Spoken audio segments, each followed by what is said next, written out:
Hello and welcome to Roving Report, a program that looks at the Northeast in all its dimension and brings you the changing mood and tenor of the region in all its colors. I'm your host Lumpim Vishum, and the highlights of today's program are: India and Myanmar committed to strengthening ties and minimizing border conflicts. Centre forms committee to look into Bodoland demand.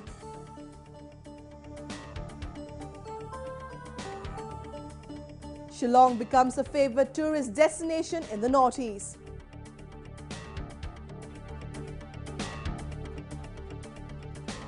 And wrestlers showcase their skills at the Naga wrestling meet in Kohima.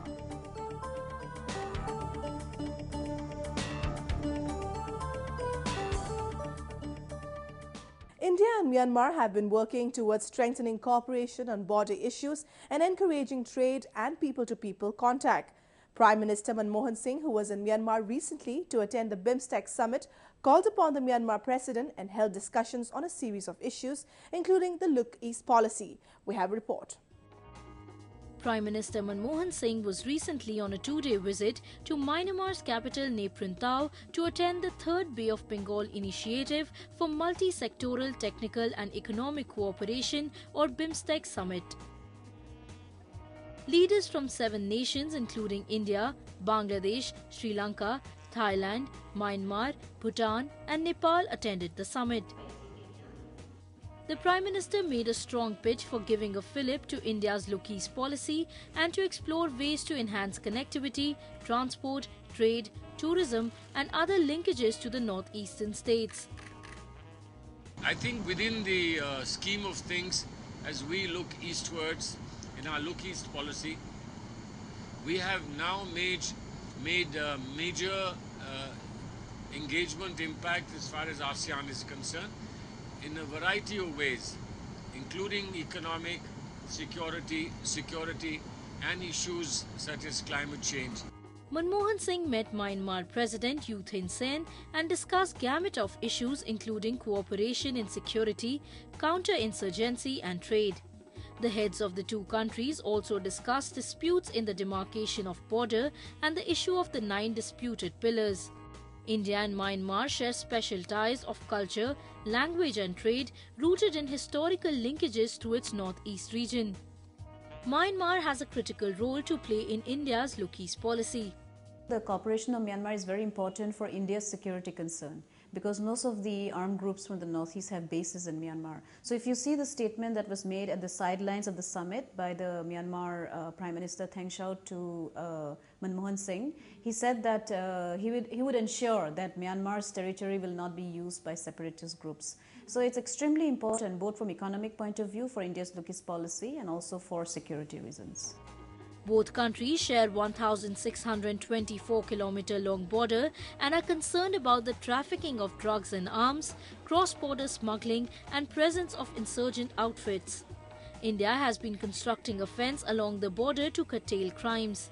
Both countries are trying to amicably solve issues related to border demarcation in some hilly and forested areas in the northeast, especially in Manipur. There are 2 issues which are most important. One is the transfer of arms from Myanmar. So 2 of the groups in Myanmar which are most involved in the arms trade is the United Wa State Army and the Kachin Liberation Organization. But the United Wa State Army is the main actor. So they have manufacturing arms. They are the biggest provider of small weapons. So that is the main concern, one of the main concerns from the northeastern part of Myanmar. And the second thing is drugs and human trafficking. So the amount of drugs that the Was are actually producing in the northeastern part of Myanmar, especially the border with Thailand, and those drugs are getting transported to especially Manipur and Tripura. And Tripura to a very limited extent, but Manipur is the highest state affected by that. The two countries are committed towards strengthening bilateral ties and facilitating greater trade and cultural exchange.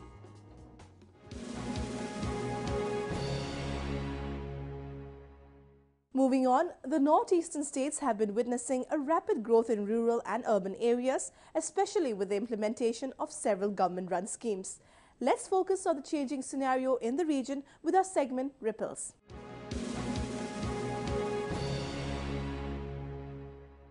Weaving is an age-old practice in Manipur. It is now being used as a tool to provide sustainable employment in the rural areas.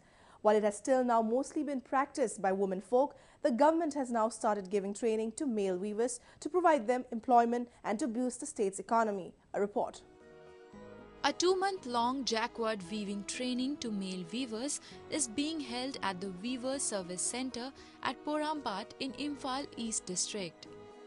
The skill development program has been organized by the Development Commissioner for Handlooms and the Ministry of Textiles in collaboration with the Commerce and Industries Department, Government of Manipur. In total, 137 male weavers from various districts of the state are taking part in it. The Weaving Centre was inaugurated in February this year with an aim to encourage the menfolk of the state to take up such self-employment ventures and contribute to the state's economy. We are working for the handloom weavers of this region, Manipur and Nagaland. This office impart training to upgrade their skill in weaving, designing and dyeing and printing. Also we render technical services just like design. We used to give designs to the weavers. We render technical assistance if they have any problem in their weaving profession. Handmade traditional clothes from the northeast are in great demand within the country and abroad. Manipur occupies the 3rd place in the country in producing handloom products. There are many cooperative societies and self-help groups operating in the region that are now training women and men to weave in order to enable them to achieve self-reliance. Because of employment problems in our state, the youth have been portrayed straight to other streams. But by learning all these trainings, we can develop self through this handloom, like weaving, and we can not only our traditional dress are producing, but we can make a lot of designs through learning this, and we can earn ourselves also by producing all the clothes. We can sell in the market so that we have a self-reliance. Manipur ga aduga mapalam gi ga yenaba matamda Manipur gi di totally nupam te yauk de hari hujibokta mapalam gi di 90% na hai the Manipur gi ju akoi nupi ngakna to bok da third position da le hai nupa ji ka yauk ga di ka the first star ro de no hai gi aklon da je akona ju changin ba hok jarak pane. The government is trying to promote traditional handlooms and handicraft weaving in the northeast in order to improve the living condition of the people as well as to boost the state's economy. Several schemes have been launched to train people and provide them financial help to start their own business. Exhibitions and workshops are regularly held to raise awareness about latest technologies and market demand.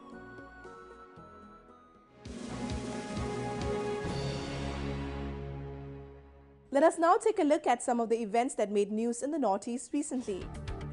On 5th March, the Chief Election Commissioner V.S. Sampath announced the date for the upcoming Lok Sabha polls. The elections will start on 7th April and within 9 poll days, 543 parliamentary constituencies will be covered. While Arunachal Pradesh will go to polls on 9th April, Assam will have the elections on 7th, 12th and 24th. Manipur on 9th and 17th, Nagaland, Meghalaya and Mizoram on 9th, Sikkim on 12th and Tripura on 7th and 12th of April. A 2-day investment summit was recently organized in Guwahati by the Federation of Industry and Commerce of Northeastern Region with support from the donor ministry. Bankers, entrepreneurs, students, government officials and business organizations participated in the event. Experts discussed various issues including banking, growth, infrastructure, industrial policy, education, tourism and tea industry. A sit-in protest was recently staged at the Khwa Khetal Theyam Lekai against the grenade attack at the residence of the executive engineer of Manipur Development Society, Khontau Jam Dhanesor Singh.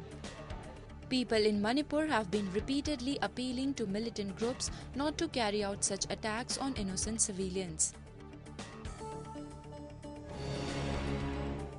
Thailand Princess Mahachakri Sirindhom visited the Nagaland Bamboo Resource Center in Dimapur on the concluding day of a 3-day visit to the state. The princess visited various units and sections of the center, including the bamboo shell structure, the Unicraft section, and the Bamboo Resource Center. She was very appreciative of the traditional Naga handicraft products. The officers and soldiers of the Tripura State Rifles recently donated blood to the mega blood donation camp at the Jirania Battalion headquarters. The camp was organized by the 10th Battalion of Tripura Rifles in association with the Tripura State Blood Transfusion Board and Society. The paramilitary force also organized a civic action program in the remote Khamting Bari village, as a part of which they donated blankets to the tribal villagers. The Boros in Assam have long been demanding a separate state called Bodoland, and to look into the viability of their demand, the central government has recently constituted an expert committee. We have a report. Former Home Secretary G.K. Pillai has been appointed by the Union Ministry of Home Affairs to study and examine the demand for a separate state of Bodoland. G.K. Pillai will soon visit Kokrajhar to consult all sections of the society on the viability of Bodoland. The committee will submit its report to the ministry within 9 months. The Home Ministry had constituted a one-man expert committee headed by Sri G.K. Pillai, former Home Secretary, basically to study or examine the demand of the Bodoland. I would like to clarify first that this committee is still a one-man committee, and the terms of reference of this committee are yet to be finalized. We generally give freedom to the chairman of the committee to co-opt members. Committee was supposed to, and it is expected to, consult each section of the society, and I will repeat, each section of the society, including the Bodos and non-Bodos, to prepare its report and make its recommendation. A 12-member Bodo delegation comprising representatives from the All Bodo Students' Union, People's Joint Action Committee for Bodoland Movement, United Democratic People's Front and the Bodoland People's Progressive Front was in New Delhi recently. They held meetings with senior government officials to pitch their demand for a separate state.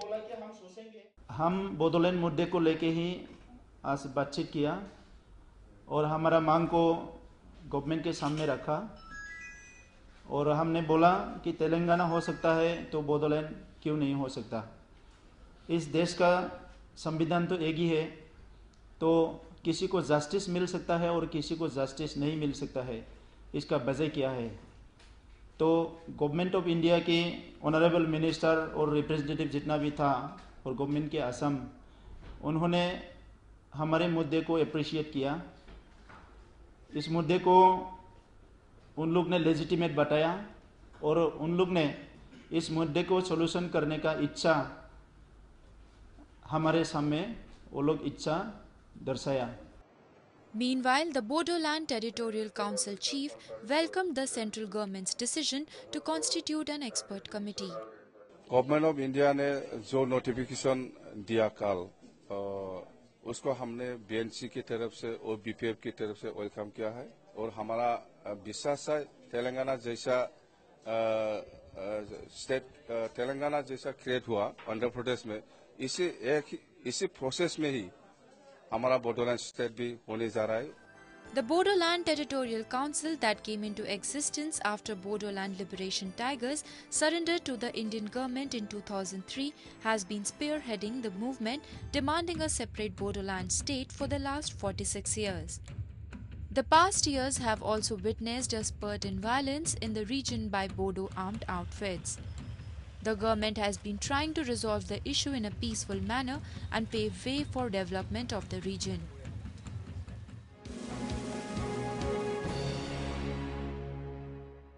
Meghalaya, known as the Scotland of the East, is one of the most popular tourist destinations in the northeast, and Shillong, the state capital, attracts a large number of visitors. Take a look. If you believe there's no nightlife in the northeast, think again. Shillong, the capital of Meghalaya, comes alive in the late evening with the opening of roadside eateries, discos, theatres and shopping malls. It's a happening tourist hotspot.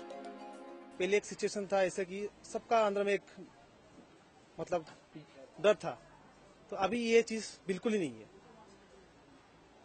अभी तो शिलोंग में रात 10 बजे तक भी hotel वगैरह, restaurant वगैरह, night club सभी चलता है। शिलोंग में तो बहुत अच्छा डेवलपमेंट हो रहा है और 10:30 बजे 11 बजे तक पब खुला रहता है, बाजार भी खुला रहता है और गाड़ी का भी जनसंख्या ज्यादा बढ़ चुका है। यहाँ तो अच्छा सिचुएशन है। With the increase of tourists in the city, new hotels and business establishments have set up shops. There are 17 recognized tourist spots in the city, and the state government is planning to open a few more. जैसे अभी कैसी स्थिति है, मतलब आप 8 बजे 9 बजे तक घूम सकता है और टैक्सी भी आपको आराम से मिल जाता है, कहीं भी आप जा सकता है। पहला के जैसा सीजन नहीं के मतलब घूम लेता है, आदमी लोग को डर लगता था, लेकिन अभी के जैसा सीजन है मतलब कोई डर नहीं, आप कभी भी घूम सकता है, रात को भी आप वॉकिंग कर सकता है। Meghalaya is a state of great scenic and natural beauty. Undulating rivers, waterfalls, sparkling mountain ranges and streams all add up to the charm of the place. Favorable climate and natural scenic beauty preserved in its pristine state attracts visitors from all over the world. So, if you're planning a holiday, think of Meghalaya.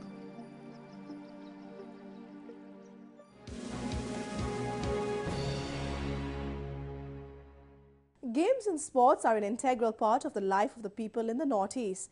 Thousands of sports lovers had a gala time at the 2-day-long Naga wrestling meet held in Kohima recently. Take a look. Wrestling is one of the most popular indigenous sports of Nagaland and is practiced by a large number of tribes from the state. Recently, a crowd of over 20,000 gathered at the Kochizi local ground in Kohima to witness the 24th Naga wrestling meet. The event is organized every 2 years by the Nagaland Wrestling Association. Altogether, 54 wrestlers from the districts of Kohima, Phek and Peren competed in the events. Our Naga boys and girls have been progressed in a very extensive ways, and we are immensely happy that through wrestling, that the unity and integrity of the tribe and the individuals also progressing a lot. The contest was held in different categories, including Naga-style wrestling and national freestyle in both the junior and the senior category. Wrestling is popular among the Nagas, and the indigenous Naga wrestling style is different from the national freestyle, as here one can win only when the opponent falls. Atoto Kire of Pesama village emerged the winner in Naga-style wrestling and won a cash prize of 2 lakhs. There is no dearth of sporting talent in the northeastern region. Such events provide a platform to the local players to hone their skills and prepare them for national level championships.